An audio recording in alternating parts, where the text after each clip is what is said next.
ยจะมองใคร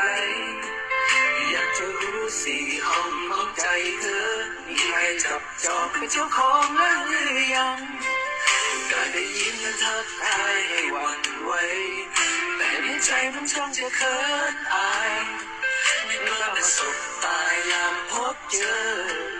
ได้ยิ้มให้เธอไปแบบนั้นเพื่อสักวันคงได้ใกล้ชิดเธอคนอะไรยิ่งมองก็ยิ่งสวยส่วนยิ่งรู้ยังอยากไปชิดใครเสียงหวานทำให้จนหลงไหลให้หัวใจเต้นแรงอยากได้คุยมาวันนี้ต้องได้คุยกับเธอเพื่อได้เบอร์ของเธอและโทร